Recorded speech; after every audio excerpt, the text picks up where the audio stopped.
बिस्मिल्लाहिर्रहमानिर्रहीम। मेरे भाई सैफ खोखर साहब, मेरे भाई अफजल खोखर साहब, मेरा ये बेटा भी है, छोटा भाई भी है फैसल खोखर, नौ मुंतखब वजीर आला मेरा भाई हमजा शहबाज और नवाज शरीफ के शेरों, आप सबको मरियम नवाज शरीफ की तरफ से अस्सलाम अलैकुम। वो जो छतों पे खवातीन खड़ी हैं, मेरी बहनें, माएं, बेटियां, सबको मेरी तरफ से सलाम। मुझे मेरे भाइयों, नौजवानों, माओ, बहनों, बेटियों, आप सबके जज्बे को सलाम, आप सबकी हिम्मत को सलाम, आप सबकी इस्तिकामत को सलाम, खोखर बरादरान की वफादारी को सलाम। मुझे आज भी याद है, मुझे याद है जब इनके घर की चार दीवारी का तकद्दुस पामाल किया गया था। मैं तब भी यहाँ आई थी जब इनके घरों की दीवारें तोड़ी गई थी, इनके घरों पर हमला किया गया था सियासी इंतकाम में। लेकिन शाबाश कि इन्होंने ना नवाज शरीफ का साथ जोड़ा, छोड़ा ना अपनी जगह से हिले। और आज इसी वफादारी का, इसी जज्बे का, इसी इस्तिकामत का नतीजा है कि इमरान खान जैसे नाअहल और नालायक से पाकिस्तान के अवाम की जान छूट गई। ओ सोना लगदा मियां शहबाज़े, जिद नगर नगर आवाज़े। और वो आयत कुरान पाक की सुनी है ना, वतु इज्जु मन तशा वतु जिल्लु मन तशा, कि इज्जत भी अल्लाह के हाथ में है, जिल्लत भी अल्लाह के हाथ में है। कोई नवाज शरीफ जिसको कहते थे उसकी सियासत खत्म हो गई, उसको अल्लाह ताला ने लंदन में बैठकर इज्जत दी, और कोई यहाँ वजीर आजम के दफ्तर में बैठा हुआ भी जलील हो गया। और 73 साल में 75 साल में पाकिस्तान का पहला वजीर आजम था जिसको पार्लियामेंट ने और पाकिस्तान की आवाम ने वोट के जरिए उठा के बाहर फेंका।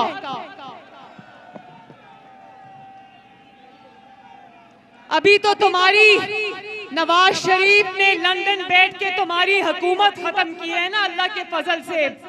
अभी आगे आगे देखना, नवाज शरीफ इंशाअल्लाह तुम्हारी सियासत को भी दफन कर देगा। से बोलता आया, इसका नाम झूठों का बादशाह होना चाहिए। जिंदगी में इसने कभी सच नहीं बोला, लेकिन जब इसको अपनी कुर्सी खिसकती हुई दिखाई दी तो उस दिन से पाकिस्तान के अवाम का झूठ बोल बोल के नाक में दम किया हुआ है। तो मेरे भाइयों, बहनों, बुजुर्गों, हाथ उठा के बताओ कि इसके झूठों के मुकाबले में सच सुनना चाहते हो ना?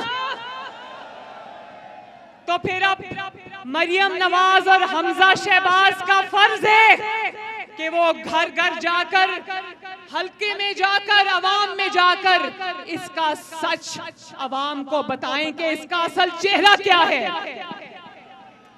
हमें कहता रहा, हमें सुनाता रहा कि घबराना नहीं है, घबराना नहीं है, और खुद जब से इक्तदार गया है धाड़े मार मार के रोता है। मैं कहता था 50 लाख घर दूंगा, 50 लाख घर तो किसी को नहीं मिले, एक ही घर मुकम्मल हुआ, वो ज़मान पाक का घर था, इमरान खान का घर था। कौम को कहता रहा, कौम को कहता रहा आखिरी गेंद तक मुकाबला करूंगा। जब आखिरी ओवर का मौका आया तो ये पवेलियन से बाहर ही नहीं निकला। जब आखिरी गेंद खेलने का मौका आया तो ये क्रीज पर आया ही नहीं और मैदान छोड़कर उल्टे पांव भाग गया। और मुकाबला करने के लिए किसको भेजा? अपने गुंडागर्दों को भेजा, गुंडों को भेजा। और जिन्होंने नेशनल असेंबली में भी, पंजाब असेंबली में भी गुंडागर्दी की। जिस दिन ये गुंडागर्दी हो रही थी, यकीन मानो मेरे भाइयों, मेरा सर शर्म से झुक गया। क्या ये है हमारे पाकिस्तान का मुआशरा? मुझे ये बताओ कि क्या ये लोग अपने घरों में अपने माँ बाप से भी यही सलूक करते हैं? जवाब दो मुझे। यही है हमारी मुआशरती इक़दार? और फिर आखिरी दिनों में इसने आईन की जिस तरह धज्जियां उड़ाई, बड़ा मासूम सा मुंह बना के कहता है कि मेरे लिए 12 बजे अदालतें क्यों खुली? तो कान खोल के सुन लो इमरान खान, तुम्हारे लिए 12 बजे अदालतें इसलिए खुली कि तुमने पाकिस्तान के आईन पर खुदकुश हमला किया था। हमारे जाती मुलाजिम, जिनमें सदर पाकिस्तान आरिफ अलवी, जिसमें स्पीकर कौमी असेंबली साबिक असद कैसर, जिसमें कासिम सूरी और जिसमें गवर्नर पंजाब शामिल हैं, उन्होंने अपने हल्फ से गद्दारी की। उन्होंने कौम की नौकरी छोड़ के इमरान खान की जाती चाकरी की, इसलिए 12 बजे अदालतें खुली। और तुम जितना मर्जी हमजा शहबाज का हल्फ आगे कर दो, कल नहीं तो परसों, परसों नहीं तो अगले दिन इंशाअल्लाह ताला नवाज शरीफ का हमजा शहबाज हल्फ उठा के रहेगा।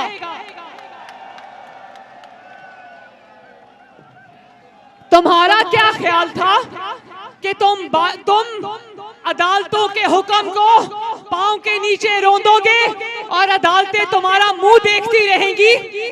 तुम आईने पाकिस्तान को पांव के नीचे रोंदोगे तो अदालतें तुम्हारा मुंह देखती रहेंगी। शुक्र मनाओ इमरान खान कि अदालतों ने अभी तुम्हारे खिलाफ फैसला दिया, तुम्हें उठा के जेल की सलाखों के पीछे नहीं फेंका। लेकिन याद रखो, अल्लाह ताला की लाठी बेआवाज है। अल्लाह ताला की लाठी तुम्हारा पीछा करेगी, इंशाअल्लाह ये अवाम भी तुम्हारा पीछा करेगी। और फिर तमाम हरबे नाकाम हो गए मेरे भाइयों, तमाम हरबे नाकाम हो गए तो जाली खत उठा कर ले आया। हर जगह से मुंह तोड़ जवाब मिला। नेशनल सिक्योरिटी कमेटी से मुंह तोड़ जवाब मिला, रियासत से मुंह तोड़ जवाब मिला। फिर भी साजिशी खत की टें टें टें टें टें टें सुनते हुए दिमाग पक गया है। भाई मेरी बात सुनना, मेरी बात सुनना। साजिश तो कामयाब आदमी के खिलाफ होती है ना, साजिश तो नवाज शरीफ जैसे कामयाब आदमी के खिलाफ होती है जिसने एटमी धमाके करके दुश्मन को मुंह तोड़ जवाब दिया था। क्या इमरान खान जैसे नाकाम आदमी के खिलाफ भी कभी किसी को साजिश करने की जरूरत थी? और फिर मैंने कल कहा कि अपनी जिंदगी के 22 साल वर्ल्ड कप लेके फिरता रहा, अगले 22 साल ये साजिशी खत लेकर फिरता रहेगा। और कोई बईद नहीं मेरे भाइयों बहनों कि अगले आने वाले दिनों में ये चौकों पर खड़ा होके गाड़ियां रोक रोक के साजिशी खत दिखा दिखा के पैसे मांगा करेगा। तोशाखोर, खत छोड़, कारकर्दगी बता। तोशाखोर, तोशाचोर, साजिश छोड़, रिपोर्ट कार्ड दिखा के तूने क्या किया है। साजिश का ड्रामा ना कर, काम दिखा के क्या काम किया है। पहले कहता था कि यूएस ने, अमेरिका ने मेरे से अड्डे मांगे तो मैंने कहा एब्सोल्युटली नॉट। फिर जब हर दफा की तरह चोरी और झूठ पकड़ा गया तो कहता वो तो मैंने इंटरव्यू में कहा था। हाँ इमरान खान, तोशा खान, तोशा खान, तोशा खान, तोशा चोर। हाँ इमरान खान, तोशा खान, तुमने एब्सोल्युटली नॉट कहा था, लेकिन जानते हो एब्सोल्युटली नॉट कब कहा? मेरे भाइयों, जब अवाम ने रोटी मांगी तो कहने लगा एब्सोल्युटली नॉट। जब अवाम ने आटा चीनी मांगी तो कहने लगा एब्सोल्युटली नॉट। और जब अवाम ने बिजली, चीनी, दवाई मांगी तो कहता है एब्सोल्युटली नॉट। बल्कि इंतहाई संगदिली से कहता है, जब ये वजीर आजम था तो तकब्बर का पहाड़ था, बड़ी संगदिली से कहता था कि मैं यहाँ आलू प्याज के रेट पता करने नहीं आया। आलू प्याज के रेट पता करने नहीं आए तो क्या हेलीकॉप्टर में अवाम के खर्चे पर सैरें करने आए थे तुम? हमें हॉलैंड के वजीर आजम के किस्से सुनाता था कि हॉलैंड का वजीर आजम साइकिल पे ऑफिस जाता है, खुद बनी गाला से वजीर आजम हाउस तक जो सिर्फ 10 मिनट का रास्ता है, उस पर इसने अवाम की टैक्स की कमाई का 1 अरब रुपया फूंक दिया। अवाम को पेट्रोल और डीजल की कितारों में लगाकर ये हेलीकॉप्टर के चक्कर लगाता रहा। और आज हमजा जब कह रहा था कि सुबह मैं टीवी देख रही थी, मैं इसकी तकरीर नहीं सुनती, अगर बोल रहा हूं मैं म्यूट कर देती हूं, लेकिन आज मैंने सोचा देखूं 200 बंदे आगे बिठा के क्या बात कर रहा है। वो था तो वर्कर्स कन्वेंशन, लेकिन उसमें 150 बंदा था, 50 मीडिया वाले थे। और वहां पर 200 बंदा आगे बिठाकर 20 लाख बंदे इस्लामाबाद में लाने की बातें कर रहा था। जिसने इसने कल कॉल दी कि इलेक्शन कमीशन ऑफ पाकिस्तान के आगे आओ और लाखों की तादाद में एहतजाज करो, वहां 5 बंदे इकट्ठे नहीं हुए। देखो आज 1 मिनट, आज जब मैंने टीवी ऑन किया तो पता नहीं क्या ऑल फॉल बक रहा था। कहता है ध्यान से सुनना, कहता है अल्लाह ताला के पैगंबर अल्लाह ताला का पैगाम देकर लोगों में निकलते थे, लोगों में अल्लाह ताला का पैगाम पहुंचाते थे, तुम लोग भी निकलो और मेरा पैगाम पहुंचाओ अवाम में। तौबा नाउज़ बिल्लाह। वो तो अल्लाह पैगंबराने इस्लाम तो तौहीद का मैसेज लेकर अवाम में जाते थे। तुम्हारा मैसेज क्या है इमरान खान? तुम्हारा मैसेज ये है कि लोगों को अमर बिल मारूफ का सबक पढ़ाते जाओ, लोगों को अपनी नापाक जुबान से रियासत मदीना के लारे लगाते जाओ और नीचे नीचे से तोशा खाना और बैतुल माल का माल खाते जाओ। और हमें हजरत उमर फारूक रजी अल्लाह ताला अन्हो की मिसालें देता था। इसको शर्म नहीं आती ये बात करते हुए? हजरत उमर फारूक और खुलफाए राशिदीन बैतुल माल के खजाने से अपनी कंधों पे बोरियां लाद कर गरीब आवाम को पहुंचाया करते थे।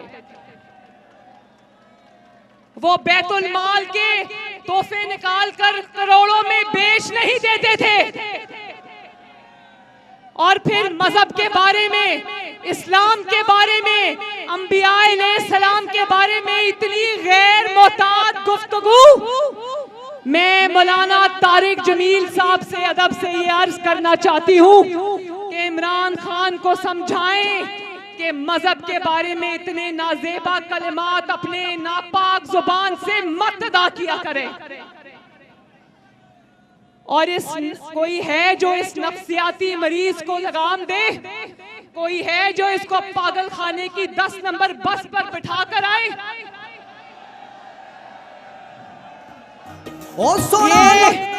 ये इतना बड़ा पागल है कि कौम को तो पागल किया है, अगर इसको पागल खाने में भर्ती करा दो ये पागलों को भी पागल कर देगा।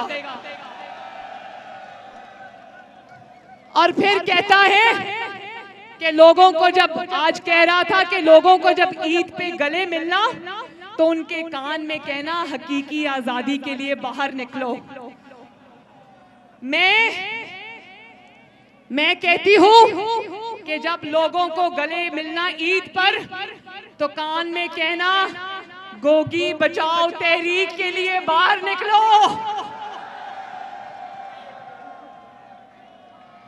ये ना बता देना कि मैं सरकारी खर्च पर उम्रे किया करता था, जहाज भरकर पिंकी पीरनी और उसके पूरे खानदान को मैं सरकारी जहाज पे बिठाकर उम्रे किया करता था।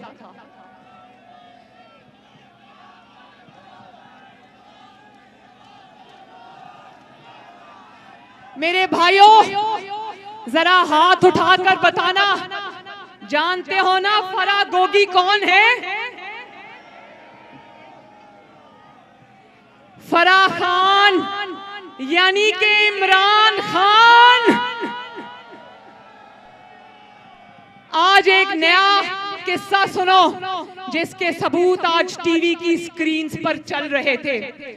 ध्यान से सुनना कि किस तरह हमें अमर बिल मारूफ का सबक पढ़ाकर ये कहते हैं ना विचों विचों खाई जाओ तो रौला पाई जाओ। इसने वो रावलपिंडी रिंग रोड मंसूबा सुना है ना, उसके ऐलान से एक हफ्ता पहले ये फराह गोगी जिसका दूसरा नाम इमरान खान है, इसने 2 करोड़ 60 लाख रुपए की जमीन खरीदी, क्योंकि इसको इमरान खान ने बता दिया था कि रिंग रोड मंसूबे का ऐलान होने वाला है। अगर ये जमीन तुम अब खरीदोगी तो ऐलान से पहले सस्ती मिलेगी और बाद में बेचोगी तो अरबों की जमीन हो जाएगी। इसने वो जमीन 200 कनाल जमीन खरीदी और जैसे ही वो स्कैंडल बाहर आया, 1 अरब अब खरीदोगी तो ऐलान से पहले सस्ती मिलेगी और बाद में बेचोगी तो अरबों की जमीन हो जाएगी। इसने वो जमीन 200 कनाल जमीन खरीदी और जैसे ही वो स्कैंडल बाहर आया, 1 अरब रुपए की बेच के दौड़ गई, रातों रात दुबई फरार हो गई और इमरान खान ने इसको रातों रात दुबई फरार कराया। अपने ऑफिस को वजीर आजम के ऑफिस को, वजीर आजम की कुर्सी को इक्तदार को माल बनाने के लिए इस्तेमाल करता रहा और हमें अपनी नापाक जुबान से रियासत मदीना की मिसालें देता रहा। शर्म करो इमरान खान, शर्म करो। और फिर हर जगह से मुंह की खाई, जब सामने असल हकीकत आ गई दुनिया की कि ये झूठ बोल रहा था, तो इदारों पे हमले करने शुरू कर दिए, इदारों को गालियां निकालनी शुरू कर दी। अपनी तकरीर में पहले इदारों को 10-12 बातें सुनाता है, उसके बाद कहता है मैं फौज को कुछ नहीं कहूंगा और अपने लोगों को कहता है कि गालियां निकालो इदारों को। तुमने क्या लोगों को पागल समझ रखा है कि तुम ऊपर से कहो कि गालियां नहीं निकालनी, बुरा भला नहीं कहना और ऊपर से रात को मीटिंग्स करो अपनी टीम के साथ के इदारों पर हमलावर हो जाओ। दुनिया का पहला पागल देखा है, दुनिया का पहला पागल सियासतदान तो कहना ही नहीं चाहिए। हमेशा से सियासी जमातों की जिद्दोजहद ये रही है कि इदारों को अपने आईनी रोल तक महदूद रहना चाहिए, और ये दुनिया का पहला पागल इंसान देखा है जो इसलिए रो रहा है कि इदारों ने आईन का साथ देने का फैसला क्यों कर लिया।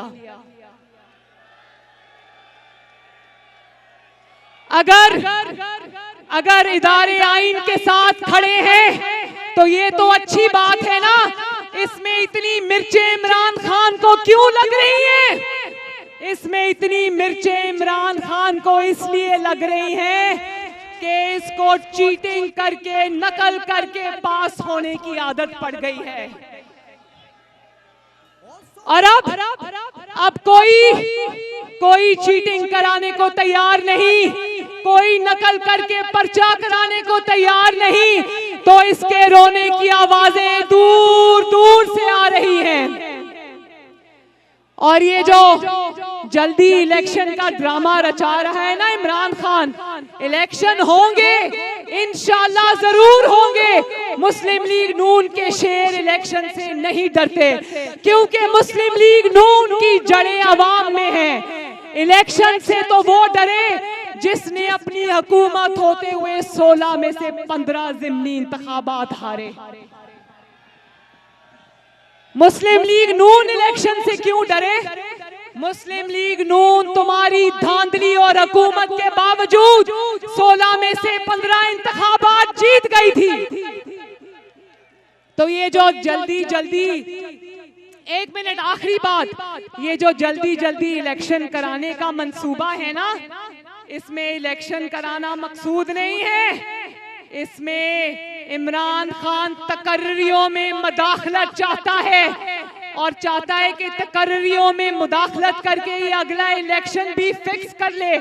तो पहले तो ये मान लो कि तुम्हारा सारा मैच फिक्स था और अब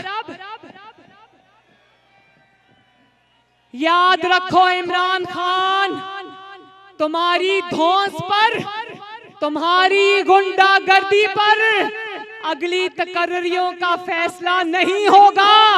अगली तकर्रियों का फैसला मेरिट पे होता है और मेरिट पे होगा इंशाल्लाह।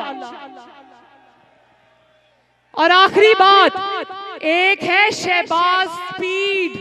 क्या? शहबाज स्पीड, जो स्पीड से काम करता है, जिसने 2 हफ्ते में वो काम कर दिए जो इमरान खान 200 साल में भी नहीं कर सकता। क्योंकि इमरान खान को काम करना आता ही नहीं है। शहबाज शरीफ ने सिर्फ इन 2 हफ्तों में चीनी सस्ती कर दी, घी सस्ता कर दिया, मेट्रो बस चला दी, गवर्नेंस की सिमत दुरुस्त कर दी, बलोचिस्तान के दौरे करके आ गया, सिंध के दौरे करके आ गया। और एक है इमरान स्पीड। इमरान स्पीड जानते हो क्या है? इमरान स्पीड है जितनी स्पीड से इसने आटा, चीनी, दवाइयां, खाद, घी, इनकी कीमतें बढ़ाई थी, उसी स्पीड से इसने फरागोगी और अपने असासे भी बढ़ाए हैं। तो याद रखो मेरे भाइयों, इमरान खान एक फितना है और इंशाअल्लाह ताला शहबाज स्पीड आने वाले दिनों में इमरान के फितने को शहबाज स्पीड में गर्क कर देगा इंशाअल्लाह। अल्लाह ताला आप सबका हामियो नासिर हो। मेरे साथ नारा लगा दो, नवाज शरीफ, शहबाज शरीफ। और आखिर में मेरे प्यारे मुल्क का नारा लगा दो, पाकिस्तान, पाकिस्तान जिंदाबाद, पाकिस्तान पाइंदाबाद। अल्लाह हाफिज।